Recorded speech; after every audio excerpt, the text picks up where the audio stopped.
videos, and this video report will cover the topic urinary system and fluid balance. So let's begin. Let's start. So for our first topic, we have the functions of the urinary system. The urinary system is the major excretory system of the body. So from the word excretory, so our urinary system its primary function is to remove the unnecessary materials from our body through urination. So if we mention about urinary system, so what organ that comes first in our mind? So it is our kidneys. So our urinary system consists of two kidneys, which is the left and right kidneys that are the primary excretory organs. So it is very common already to us since our elementary years. We already know that the function of our kidney is to filter the blood. So each kidney's waste products will move into the single urinary bladder, which is ato ang pantog, and then to our urethra. And then here it is the exit passageway of our urine. So we have here the visual presentation of our of the organs of our urinary system. So from the kidneys to down to the ureter, and then going to the urinary bladder, and then the urine exits to our urethra. Next, the kidneys will filter a large volume of blood. So this blood, so our kidney will filter the large volume of blood. This blood comes from our aorta. So this oxygenated blood will flow to our renal artery, which is this renal artery will it is connected to the opening of our kidney. So our blood will move to our kidneys, and then dito siya i-filter ni kidneys, and then those wastes from the blood are collected and form urine. But those large molecules that is still necessary for our body to use, such as the glucose, proteins, it will remain to our blood, and then it will move out through renal vein, and then it is now already deoxygenated blood, and then it will return to the heart. So for the meantime, let's focus on the urine. So our urine consists of first exists water. So this exists water comes from our digestive system. So this comes from the food we eat, the kanang mga gipang-inom na to nga water. So mo na siya mga exist water. If there is already a balance in our body fluid, so katong mga exist water is gina-filter out to ni kidneys, and then after that is gina-appeal niya to form urine. Next is exist ion. So again, the same to the exist water, this exist ions comes from our digestive system sa atong mga gipangkaon, which contains of potassium, sodium, and chlorine. So if there is already a proper electrolyte balance sa atong body, katong mga exist ions it will be filtered out by the kidneys, and then it will recognize as waste, and then it will collected and form urine. And then 3 and 4 metabolic wastes, including protein byproduct, urea, and toxic substances. So metabolic waste, so di ba nagait ta og proteins. So our body will, or our digestive system will break these proteins into amino acids. So this amino acids is a building block para in order for our body to generate or to form muscles, hormones, or our hormones and our enzymes. So if we eat too much protein in which our body cannot store exist amino acids, that's when ang atong liver is ang katong amino acids nga exist is i-convert niya into energy. But in order for the amino acids to be converted as energy, the amino acid contain nitrogen must be removed first. But kaning nga structure of amino acids is highly poisonous, and it is a toxic substance which is called as ammonia. So what our liver will do is that this ammonia iyang i-convert into much safer substance or less toxic, which is called as urea. Here, urea. So after that is urea will move through our blood, and then it will move to our kidneys. It will be detected by our kidneys as waste, and then it is collected to form urine. Now let's move to the kidneys function. So there are several functions that our kidneys do. So we have here excretion. So as I mentioned earlier, so our kidneys' primary function is to filter and to excrete unnecessary materials or waste that is not already or necessary from our body. So it is consists of excess water, excess ions, metabolic wastes, including the protein byproduct urea and the toxic substance. Second, regulation of blood volume and pressure. So it is included of our on our kidneys function is to regulate our blood volume and blood pressure. Example, if we drink a lot of water, so there is a lot of fluid nga naa sa atong blood. So our blood volume will goes up because taas man ang levels of fluid. So madetect ni kidney, and then what our kidneys will do is that he will remove those extra water by creating a large volume of dilute or watery urine. So na form na apil na siya sa urine, and that's when na remove na ang excess water. So if those excess water is removed, then there is a drop sa overall blood volume and blood pressure to our body. And then also if we drink kanang little water lang, or if we are dehydrated, so our kidneys will switch into water saving mode by creating a small volume of concentrated. If we say concentrated, taas ang level sa solute or salt sa atong urine, in which resulted to a darker pee. Our kidneys do this in order for our body to keep those little water nga ato ang nasa atong lawas, and then para dili pud mo drop ang atong blood volume and blood pressure.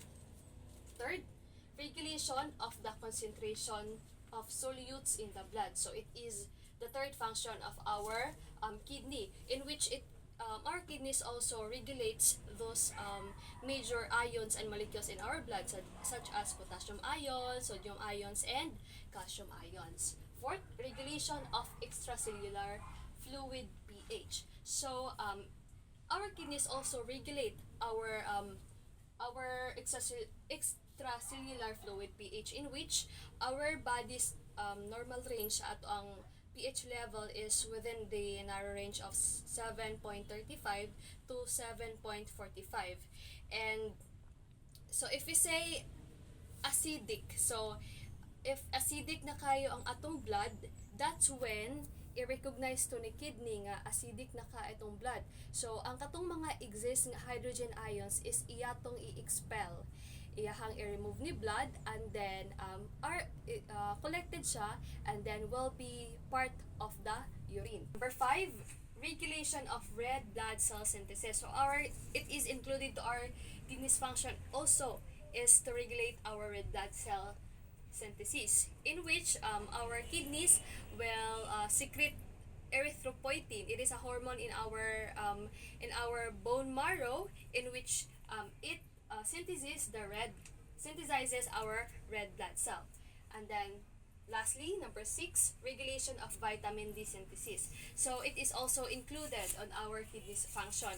If we can still recall sa atong past lesson, which is on the endocrine system, in which our parathyroid hormone, it stimulates our kidneys in order for our kidneys to release calcitriol, which is the vitamin D, in which it helps to increase the absorption of calcium by our intestines. let's move to our second topic, which is the anatomy of the kidneys. So let's discuss the location and external anatomy of the kidneys. So we have here the nearby organs, the liver, the spleen, and adrenal glands, which lays near to our kidneys, which is here. And then the exact location of our kidneys to our ribs is on the 10th rib. So it is on the 10th ribs. And then we have here the abdominal aorta in this part. So this abdominal aorta, it carries oxygenated blood. So towards our renal artery, and then it will flow inside to our kidneys. And then next we have the inferior vena cava. So our inferior vena cava, which is here, which is the color blue, big veins here. So it carries the oxygenated blood from our renal veins, or this blood already exits our kidneys. Next, we have here the renal artery, which is the passage of blood entering our kidneys. So we have here renal arteries. And then second, we have the renal vein, which is this color blue. So it is the passage of our blood leaving our kidneys. And then we have these two kidneys, the left kidney and the right kidney. And then next is our ureters down there.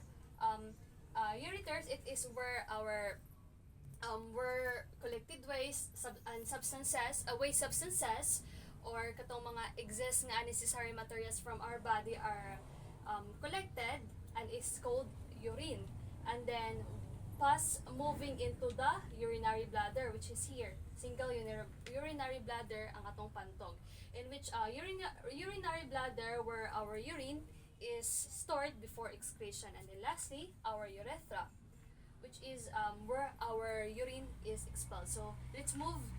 So that is on the anterior view, and then let's move to the posterior view.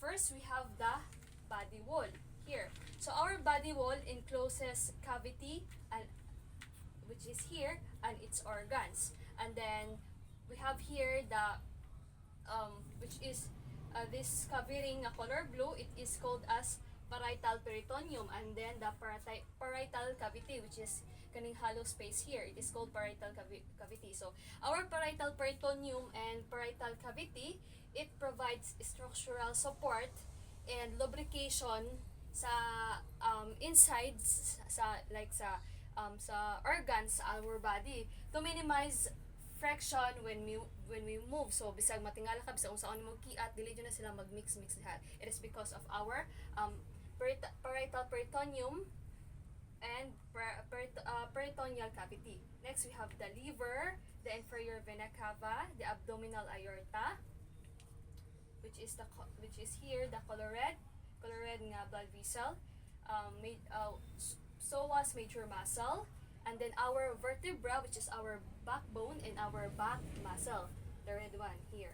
And then we have the renal vein, kaning color blue, away sa ato ang kidneys. And then renal artery, which is here kaning color red, pasulod sa atong kidneys. And then also our kidneys, which is the primary organs of the urinary system. So our kidneys is protected by this tree, the renal capsule, kaning naka-enclose jud sa ato ang kidneys, in which renal capsule, it is a protective covering sa atong kidneys. And then second is the adipose tissue, kaning color yellow. So adipose tissue pod, it protects the kidney from mechanical shock.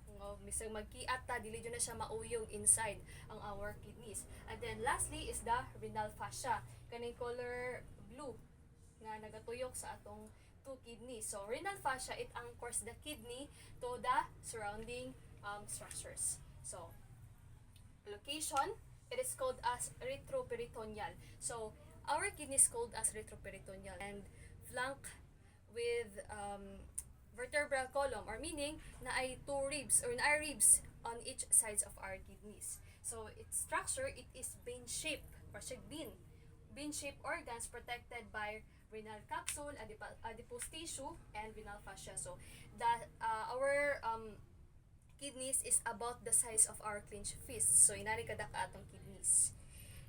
Next is hilum. So hilum, it is located here in the medial sides of our kidney. So our hilum, medial indentation serving as gateway. So run siya opening. So here it lays the blood vessels, the renal artery, and renal veins. So in, pasulod, renal artery and nerves. And out, renal vein, pagawas, for blood, and ureter for urine. Now we are done with the external anatomy of our kidneys, and now let's move to the internal anatomy and histology of our kidneys. So we have here, first is the hilum or intention. So as I mentioned earlier, it is on the medial sides of our two kidneys. So hilum, it is a gateway. It is the gateway which renal artery, in color red, and renal artery which carries oxygenated blood from the aorta, and renal vein, which is in color blue, moves the oxygenated blood out of the kidney, so pagawas. So si hilum naadi ato si renal arteries, and renal artery is mag-carry sa oxygenated blood pasulod ni kidneys, and then the oxygenated blood pagawas is through renal vein. Second, we have the two major regions of our kidneys, our cortex kaning naa sa upper part of our kidneys, and then sa innermost layer, which is the medulla. And then third, we have the renal sinus space. So kani, in which it is a flat-filled cavity in the center of our kidney, kaning color red, which contains the renal pelvis, our calyx, and then also ang branches pod sa renal arteries and renal veins. And then number 4, the renal pyramid. Here sa sulod kani so our renal pyramid, it is located between the boundary of cortex and medulla. So it projects towards the calyx. So calyx gikan ni renal pyramid, project towards ni calyx, so kaning color yellow. So calyx, it is a funnel shaped structure which surrounds the top of renal pelvis. So from the calyx, it will move to it is a small funnel shape or structure nga no project towards siya to a bigger funnel shape, which is the renal pelvis. So kani here. So renal pelvis, and then going to the and then narrow to form a small tube, which is called as the ureter, where our urine exits the kidneys heading towards the urinary bladder. So fluid to urine flows. So our our fluid to urine flows from from the tip of renal pyramid, and then it will from the tip of renal pyramid, it will move into the calyx here, the small funnel shape, and then from the calyx it will move to a bigger merge siya into the bigger funnel shape, which is called as renal pelvis. So from the renal pelvis, it will move to a smaller tube, which is the ureter, and then after the ureter, it will move to a urinary bladder, in which where our urine is stored before it is expelled. Now let's move to the deeper anatomy of our kidneys, which is the nephron. So nephron, it is the functional unit of our kidneys. So our nephron consists of 4 structures. We have here the renal corpuscle, which is kaning round structure. Next is the proximal convoluted tubule, so the tubule next to our renal corpuscle, and then down to third one, the lobe of Henle. So lobe of Henle, it has 2 sections, the descending and ascending, and this 2 section, it has 3 segments, the thin segment descending limb, paubos, and then there is a hairpin turn here, thin, which is the thin segment ascending limb, and then the next one is the thick ascending limb, and then the fourth one, which is part of the nephron, is the distal convoluted tubule, so the tubule next to our lobe of Henle. So from the renal corpuscle, it is consists of Bowman capsule here. So the Bowman capsule, it encloses our glomerulus, which is consists of kanang capillaries, which filters waste and excess water that will head to proximal convoluted tubule. But ang katong mga large molecules or katong mga molecules that is still necessary sa atong body is it will remain to our blood. So it will not move ang katong mga like glucose, proteins. So dili to siya mo move along sa fluid diri sa proximal convoluted tubule, but mo remain to siya sa remain to siya sa blood, and then it will exit the kidneys through renal vein. Now, so let's go back to the fluid nga gikan ni renal corpuscle nga ning move to the proximal convoluted tubule. So after the fluid or after the blood now nga na-filtered out siya dinhi ni renal corpuscle is move siya diadto ni proximal convoluted tubule. And then after ni proximal convoluted tubule, it will move down to our lobe of Henle. There is a lobe of Henle. It has, as I mentioned earlier, it has two sections: the descending limb and paubos ascending limb. And then the movement of fluid in our lobe of Henle nga tubule, it has kanang rules. The lobe of Henle's rules. So strategically, it separates the reabsorption of water from salt to create concentrated urine. So as I mentioned here, there is a two section, which is the ascending limb paubos and a descending limb paubos, and then ascending limb paibabaw. So descending limb paubos. So it is called as the water slide, in which it is highly permeable to water, impermeable to salt. So highly permeable to water. So permeable sa water, so the water can easily moves out from the tubule, in which it is absorbed back by our capillaries into our blood. So mo exit siya appeal sa blood through our renal vein.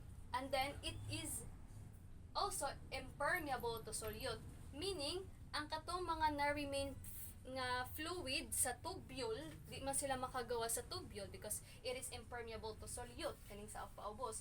So ang katong remaining nga fluid, it is highly concentrated, or meaning it has a high level ang solute niya or salt content. So mahitabo ni siya if we only drink little water lang. So makamatingala mo is darker atong P, it is because it is highly concentrated. Next is ascending limb, the salt slide. So which is pasaka. Here it is the ascending limb Henle. So it is permeable to solute. So switch ang rule ni lobe of Henle here. So it is now permeable to solute, meaning here it is the salt or solute that can easily moves out to from our tubules, which results para sa mga kanang surrounding tissues niya to be salty. And then it is impermeable to water. Dirhi pod, it is impermeable to water. So ang nahabilin di arhi nga tubule is highly diluted or watery urine, in which mas taas ang level sa water kaysa sa salt. So mahitabo po ni siya if we drink a lot of water. So mag-result siya og watery urine. And then so we are now done explaining the lobe of Henle's rules. And then after that, the fluid will now move to our ascending area, which is the distal convoluted tubule. And then next next is after the distal convoluted tubule, descending na po siya into the inner medulla, in which here in inner medulla, there is, diri na locates ang atong collecting ducts. So, after all the reabsorption, the filtration, ang habilin na lang is katong mga unnecessary waste products and substances. So, the fluid is now collected into the collecting ducts and then heading to the papillary duct, which is the opening here, going to a calyx, and then from the calyx it will move to a big or merge into a bigger funnel shaped structure, which is called as the renal pelvis. So it is now officially called as urine because ni-exit na siya sa kidney. So na siya sa renal pelvis and then heading to ureters, which it exits our kidney, and then to our urinary bladder and to our urethra, which it exits our body. Now let's move into the much deeper anatomy of our kidneys, which is known as filtration center, our glomerulus. So as sa atong discussions ganina is it is mura ground structure inside our kidneys that is part of the nephron. So it is called as filtration center. So it is inside our glomerulus.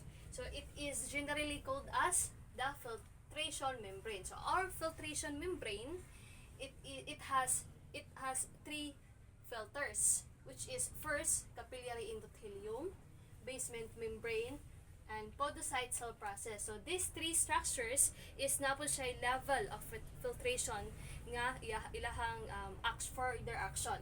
So first we have the capillary endothelium. So here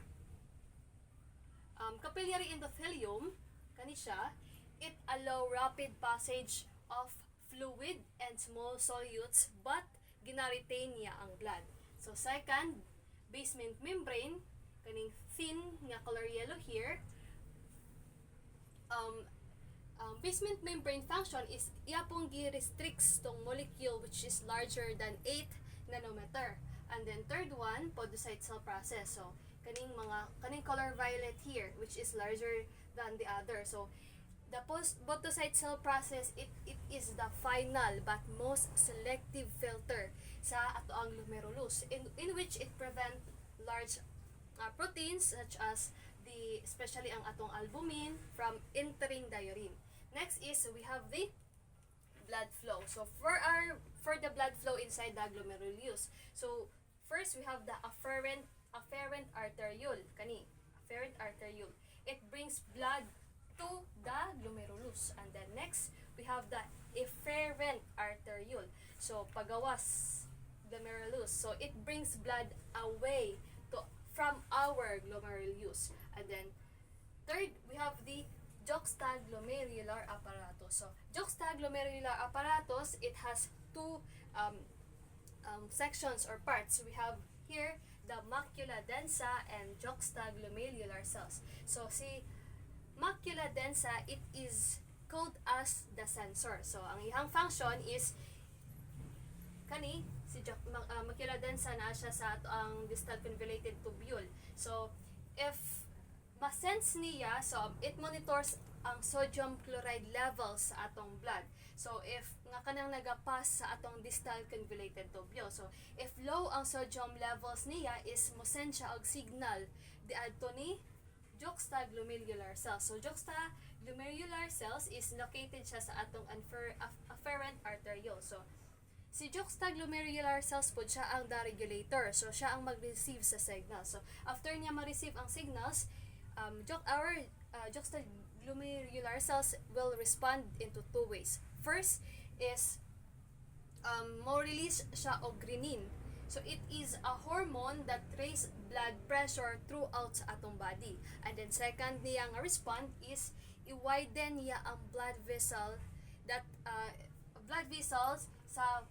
enter sa filtration sa our kidneys, allowing nga mas daas ang blood pressure o blood volume nga makasulod sa kidneys.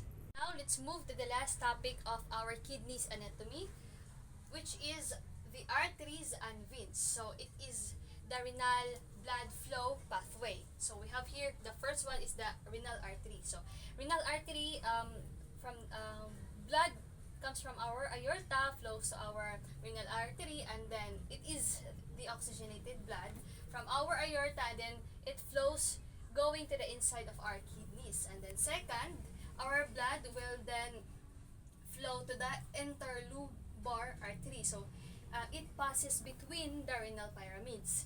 And then third, it will now flows to the arcuate artery. Here, arcuate artery. So here, mo pass siya from cortex to medulla and then to cortex dapod. Next is from arcuate artery, it will flow back to interlobular artery. So muadto siya pataas na pod going to cortex. And then next is, so here, interlobular artery. Next is the afferent arteriole. So as I discussed earlier, so afferent arteriole, it is when our blood flows or goes padulong siya inside to our glomerulus, in which diri ang glomerulus nato, number 6, where our blood is kanang na-filter out the mga waste substances. And then after that, after from the glomerulus, it will move out from our glomerulus and then flows to efferent arteriole. So the blood moves away from the glomerulus. And then number 8, and then it will flows going to our peritubular capillaries. So here in peritubular capillaries, those useful substances pa like katong sa salt, the water, and then the sugar, it will reabsorb or return back sa atong blood. Quickly absorb niya to the adto, and then so na reabsorb back na niya, and then ang blood will now flow going to our vasa recta, vasa recta. So it is after sa it is murag gapon siya, it is capillaries gihapon siya. So vasa recta, it travels deep into our inner medulla or inner medulla, which is also in our kidney. So di ba as I mentioned earlier, katong sa rules of law of Henle na dito tong pag moves out sa water, pag move out sa salt, sa salt. So pag moves out sa water o moves out sa salt, if ever nga na ay dili balance ang electrolyte or dili balance ang body fluid nato, is dirhi i-reabsorb back to ni blood dirhi sa vasa recta. So and then now na dito tong mga kinahanglan sa blood or sa atong body, gi-absorb back na niya to, tas na-filtered out na ang mga tanan. It will now flow going to our interlobular vein, and then from interlobular vein to arcuate vein, and then interlobular vein. So if naana siya sa vein, so if naana siya dire sa interlobular vein, it is after na sa tanang reabsorption, sa tanang filtrations. And then after interlobular vein, our blood is now already deoxygenated. So wala na tanan tong waste already, and then na-retain na tong mga necessary materials. So it is now already deoxygenated, and it is now ready to exit our kidneys, which is through our renal vein. So renal vein, nag-carry na siya of deoxygenated blood, which returns to our heart. And then that's the renal blood flow pathway inside our kidneys.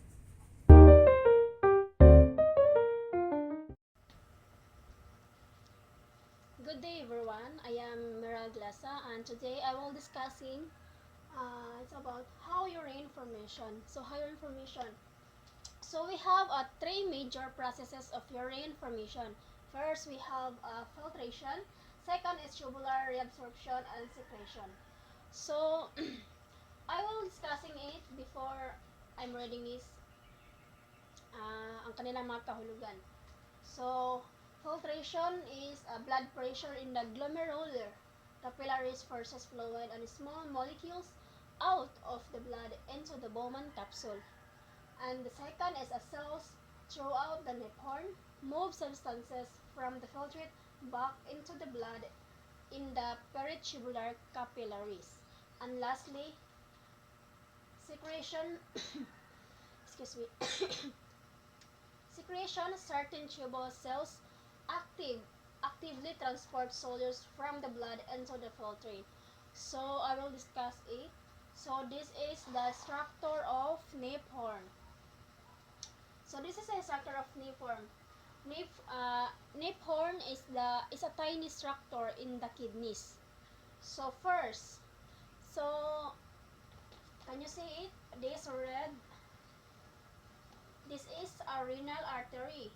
Renal artery brings blood to the kidneys. So when the blood comes, to the kidneys, it goes through this blood vessel here is known. So ang renal artery daw is magdala siyang dugo to the kidneys. So when the blood comes to the kidneys, it goes through this blood vessel. Here is here. So muni, kani. Can you see? It is known as the afferent arteriole. So muni siya, muni ang ginatawag afferent arteriole. Muni ang mag-carry sa blood to this structure. This structure is very important. So this structure is very important. So you see a mesh of capillaries here. So this is a mesh of capillaries. This kini. Muni ang ginatawag og glomerulus. Muni ang ginatawag og glomerulus. So ang glomerulus is importante kay ni siya kay ang glomerulus part po ni siya sa filtration membrane. So the chalic-like structure here, the one that looks like a cup. Kini. Nakita nyo na kini. Looks like a cup. Muni ang ginatawag og Bowman capsule. Muni ang ginatawag og Bowman capsule. Kaning kon. Wait. Para makita. Kini. Muna ginatawag og Bowman capsule. So the first process of look at the first process of the filtration that happens in urine formation. So this is known as muna siya ang ginatawag og ultrafiltration. So ang ultrafiltration is when the blood inside the glomerulus kani kung ang blood daw inside the glomerulus. Remember ha, ang glomerulus is just a mesh of blood capillaries. Ang glomerulus is just a mesh of capillaries. Kini.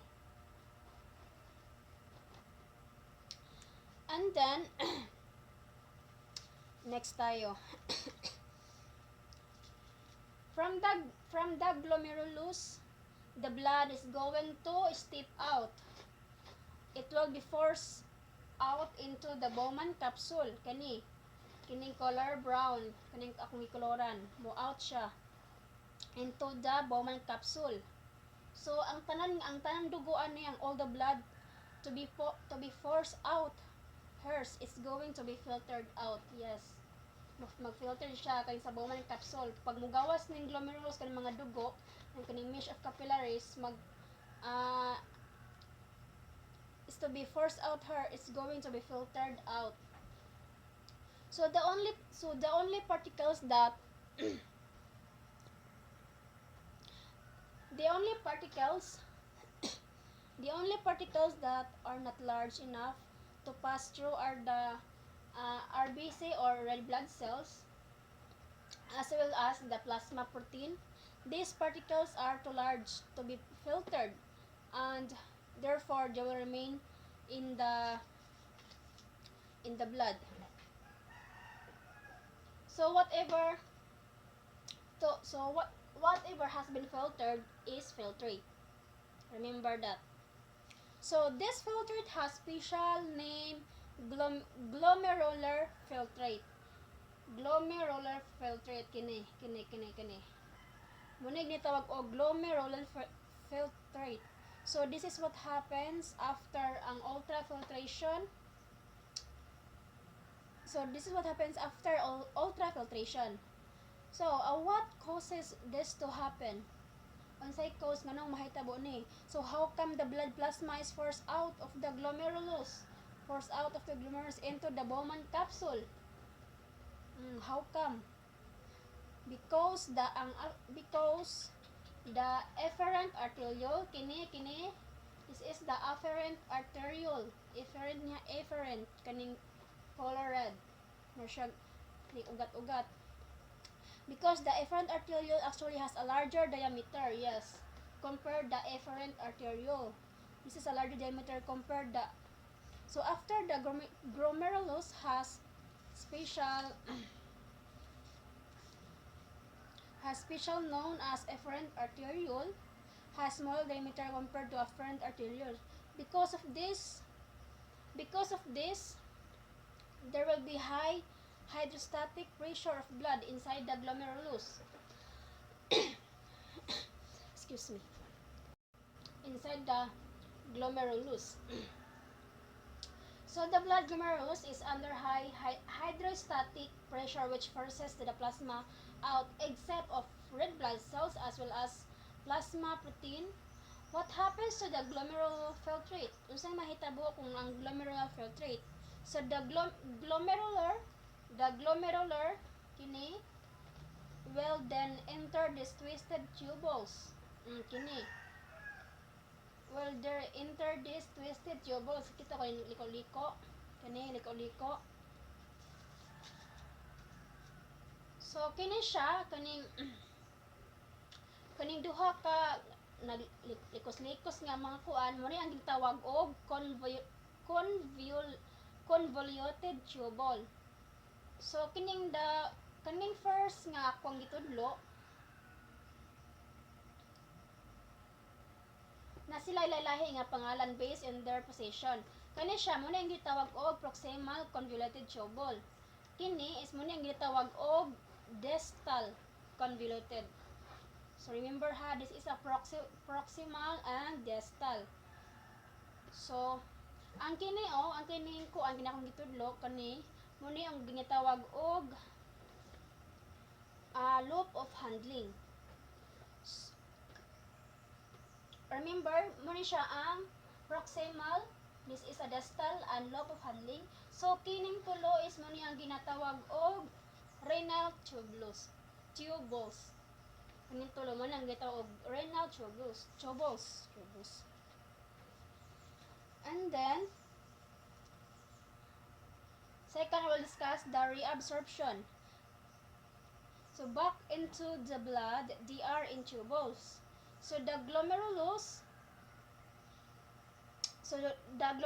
filtrate is now moving through the tubule among the inside here.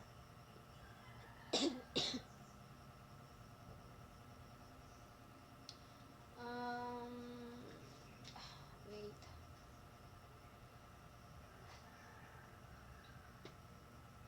Nasaan to? Okay.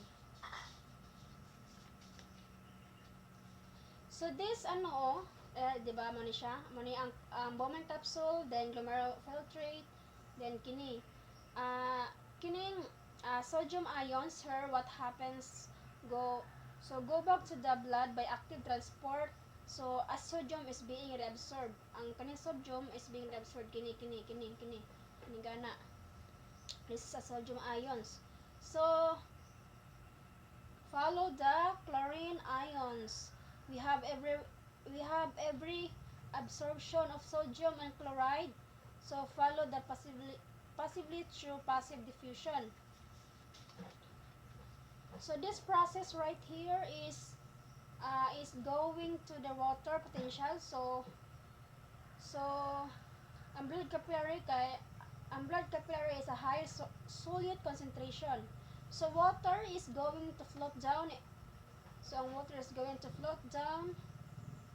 Its concentration gradient, and therefore water is going to follow by osmosis. So kining tulo, these things that are being reabsorbed mainly in proximal convoluted tubule. Oh, there na siya. And then we have two very important substances that are completely absorbed in the convoluted tubule. This is a glucose or glucose and amino acids. This is mga actively transported back into the blood. Yes. So ang glomerular so ang kaning glomerular filtrate reaches to the collecting kini reaches to the collecting duct diri reaches to the collecting duct. So diri reaches to the collecting duct. So this is the where the glomerular filter is called kini iba ang glomerular filter man siya maabot diri sa collecting duct diri collecting duct man siya diri kini maabot ni siya. So mo ni ang ginatawag og urine. So now urine. So now we have formed urine. So naka-form taw urine. So ang contents of urine is water. Yes, is water. So waste substances that is urea to creative hydrogen ions. Next, so so once the glomerular so once the glome, glomerular so once the glomerular filter is formed, it goes through the renal tubules. It goes through the renal tubules kini. Kini. So natay duha ka process. The reabsorption as well as the secretion. The third is the certain tubule cells active man siya na is mainly at distal kini. Mainly at distal convoluted tubules na siya diri. So once the contents of the glomerular filter are changed when it finally reaches the collecting duct, it is known urine. So from the cell duct is going to go into the pelvis of the kidney. The kidney which transferred to bladder through the ureter when bladder is full. So their signal into the brain and urine is excreted out of the body. Excuse me. So mura to kung ako ang this is a wait lang, I forgot. I mentioned that renal tubules. So this is the muna yung ginatawag og renal tubules kini sila. So mura to kung ma-discuss sa urine formation. I'm sorry nga dili na ko ma-dictate tanan. The regulation of urine concentration and volume. So diuretics are chemicals that increase the rate of urine formation. Ang diuretic is medicines help your kidneys produce more urine. This is ang diuretics mo na siya ang medisina that makataban sa tong kidney that mag-produce og more urine, removing extra fluid from your body. So also makatabang ni siya sa makapaubos sa tuwang blood pressure and reduce fluid build up caused by heart, liver or kidney problems. And so natay three major hormonal mechanisms are involved in regulating urine concentration. Is a renin, angiotensin, aldosterone, an antidiuretic hormone, and atrial natriuretic hormone. So slide lang ako ma-discuss ani. Okay. Ang kanang renin, angiotensin, aldosterone is kung ang imong blood pressure when your blood pressure drops the kidneys It's release renin. It's release renin.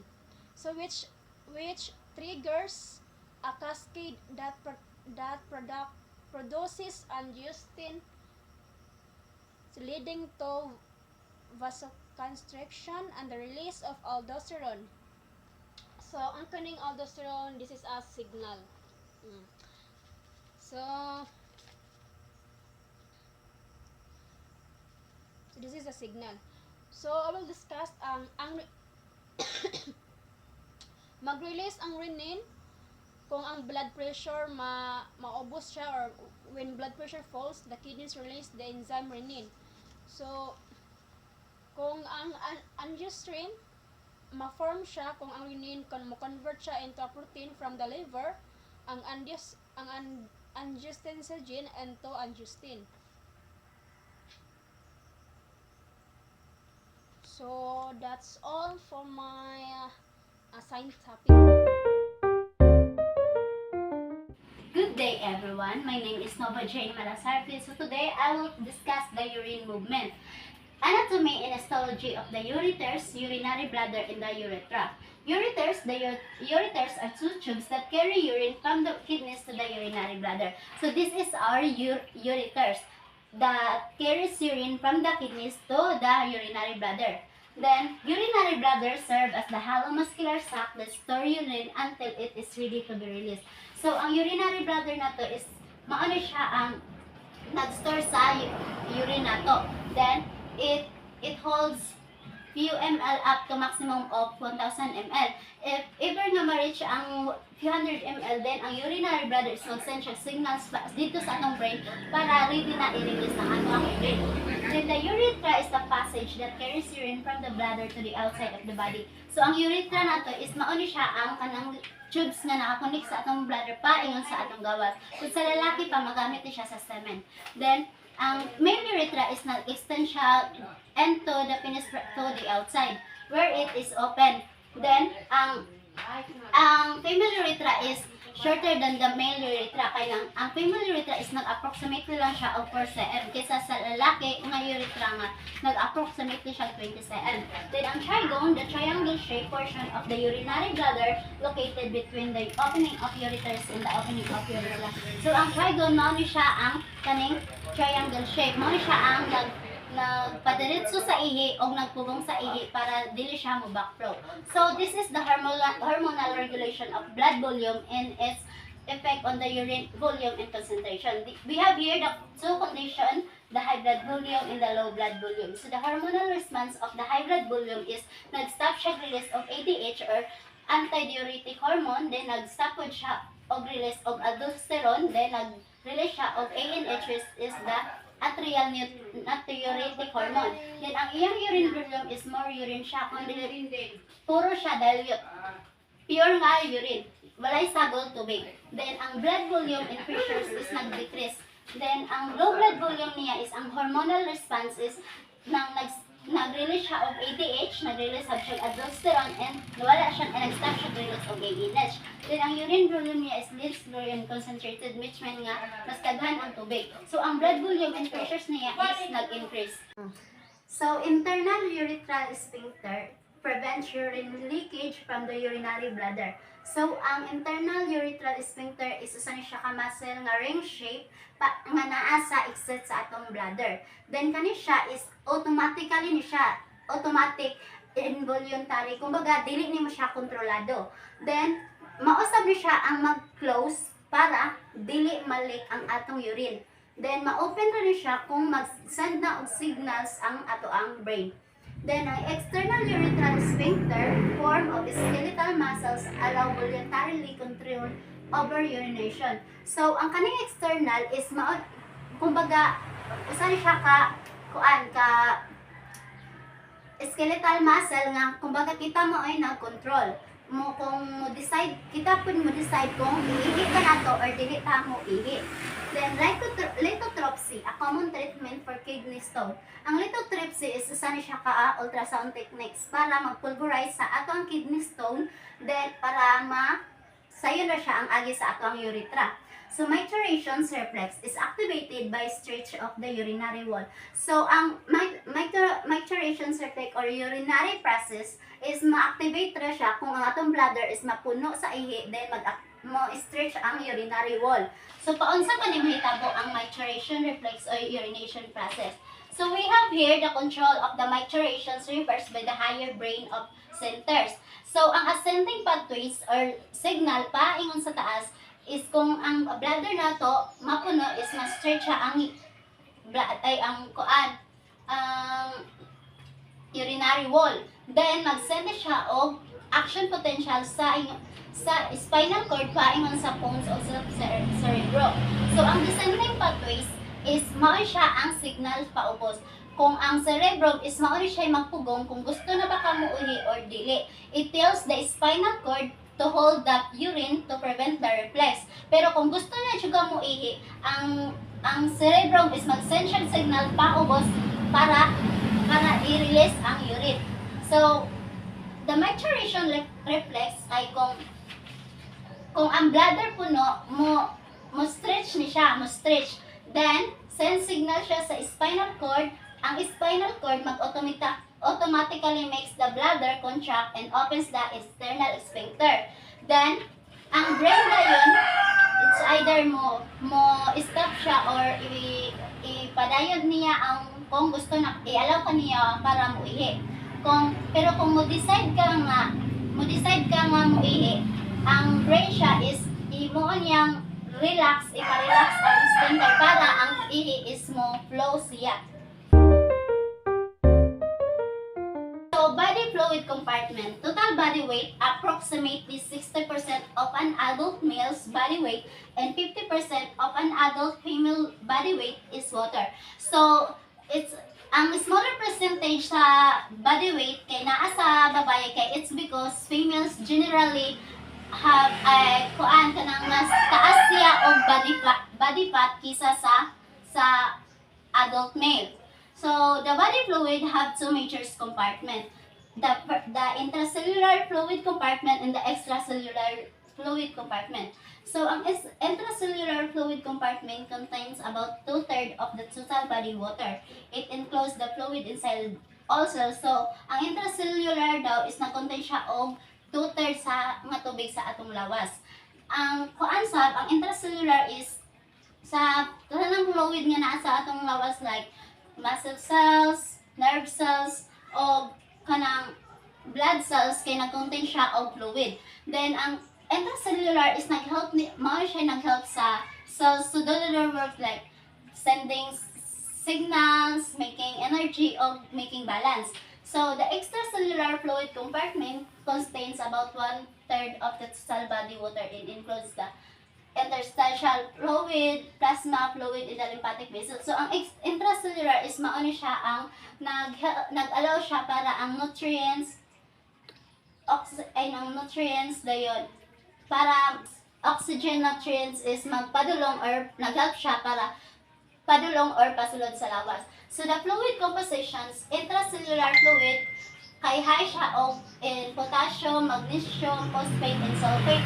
Low siya sa sodium, calcium, chloride, o sa Then the fluidic chain, cell membranes are selectively permeable, allowing water to pass freely but restricting ion passage. So ang fluidic kay ang cell membrane daw is di-allow niya ang tubig, pero control niya ang pagsulod sa mga ions. Water movement is regulated by hydrostatic pressures and osmotic differences.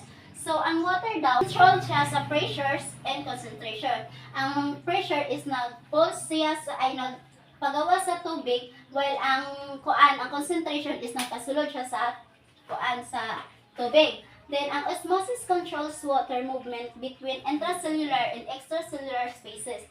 Water shifts to maintain balance when ion concentration set. So, ang osmosis daw siya is nag-move siya sa water para ma-balance ang naa sa sulod. Then, kung ang ion siya mag-change, ang water siya para ang things mapantay.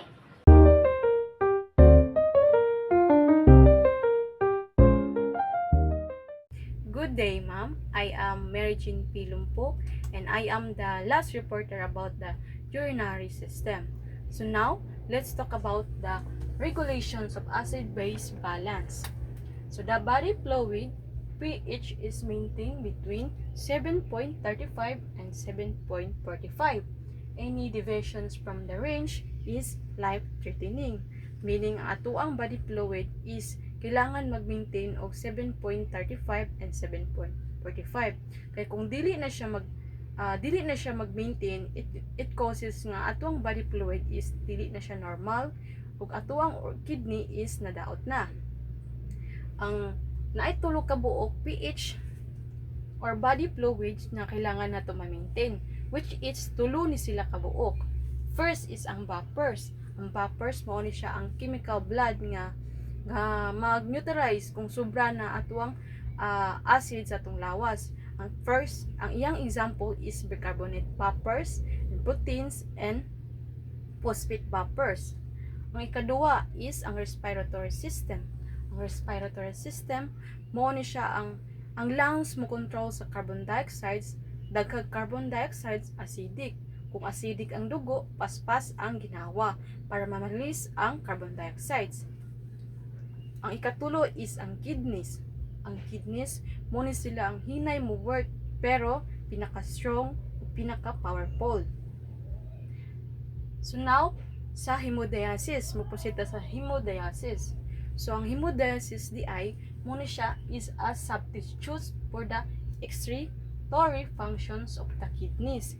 Meaning, ang hemodialysis muna siyang usa ka machine ng filter sa itong mga dugo. Dayon, ang ikaduha is ang peritoneal dialysis. Meaning, ang peritoneal dialysis is an alternative to hemodialysis. The principles by which peritoneal dialysis works are the same as for hemodialysis. Same as hemodialysis, pero ang kaning peritoneal dialysis is katuni siyang fluid nga ibutang sa tiyan para maka-help nga ang atuang dugo is malimpyuhan. Ang kidney transplant. Ang kidney transplant are sometimes performed on people who have severe renal failure, meaning ang kidney transplant katong mga kidney nga kailangan na siya ilisdan, mga nadaot mga kidney kailangan na siya ilisdan, like dili na siya maka-functions even though sa mga healthy nga or bag-o nga kidney. Next is ang glomerulonephritis. So glomerulonephritis is inflammations of the filtrations membrane within the renal corpuscles causing increased membrane permeability. Meaning, ang glomerulonephritis muna siya ang dahilan nga magka-cause ato ang kidney. Kumbaga, siya ang inflammations, siya ang dahilan or siya ang infection sa tanan. Nga nung mahitabo ni siya kay nagka-increase ato ang membrane permeability. Let's proceed the acute glomerulonephritis. Acute glomerulonephritis often occurs 1 to 3 weeks after a severe bacteria infections such as the strep throat. Meaning, ang acute glomerulonephritis kalit nga pagubag sa mga kidney kasagaran mahitabo human magka-strep throat or magka-infections. Ang next is ang chronic glomerulonephritis, long-term and progressive process whereby the filtrations membrane weakens and is eventually replaced by connective tissue and the kidneys. Meaning, ang chronic glomerulonephritis, kumbaga siya ang hinahinay pero padayon nga paghubag sa kidney hantud siya madaot. Next is ang acute renal failure. Of course, when the damage to the kidney is rapid and extensive. Mao ni siya ang katungkalit nga pag-ubos or paghunong sa trabaho sa kidney. Meaning, kung ang kidney dili na siya ka-functions sa dugo, mao mag-ipon na lang siya. Next is ang chronic renal failure. Ang chronic renal failure results from permanent damage to so many neutrons that the remaining neutrons are indicated for normal kidney or functions. Meaning, ang chronic renal failure kinahinay nga pagkaluya hantud ang kidney dili na makasuporta sa lawas. So naay acute renal failure, which is ayang symptoms is nag-decrease siya urine volume, nag-increase ng Na in urine, and the decreased urine osmolality. Ang mga types ani niya is katong mga cardiovascular, lymphatic, urinary, cardiovascular, nervous system, etc. Ang treatment niya is hemodialysis, meaning ang hemodialysis mo siya katong mga machine nga mag-filter sa itong mga dugo.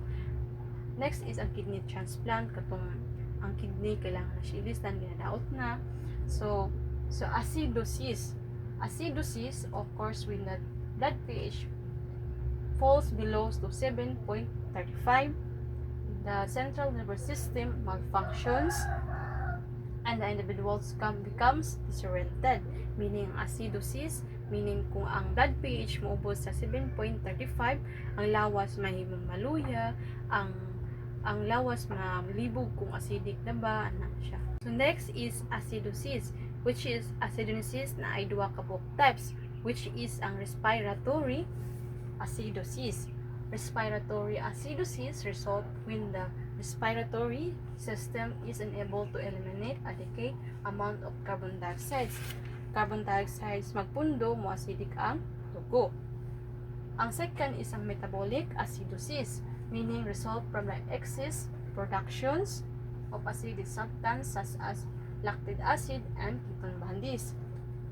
Muna siyang tungod kay daghan kaayog acidic substance sa lawas is ang iyang example sa usab kay mao siya ang lactic acid ug ang ketone bodies. So proceed ta sa alkalosis. Alkalosis occurs when the blood pH increase above 7.45, a major effect of alkalosis. Meaning, mahitabo kung ang blood pH musaka labaw sa 7.45. Mahindanon ni siya kung magka-hyperexcitability, kumbaga kusugi kag reaction sa mga nerves. Next is an respiratory alkalosis. Results from hyperventilations as an occur in response to stress, meaning paspas kag ginhawa, magka-cause siya hyperventilations, then magka-response siya into stress. Metabolic alkalosis result from the rapid eliminations of H+ from the body, meaning tungod sa pastos nga pagkawala sa H+, acid na ang lawas, meaning in a general or conclusion is did na to mag-dehydrate or para mas magawas ang atong mga toxins sa atong mga lawas. And that's all about my report about the regulations of acid-base balance, and thank you.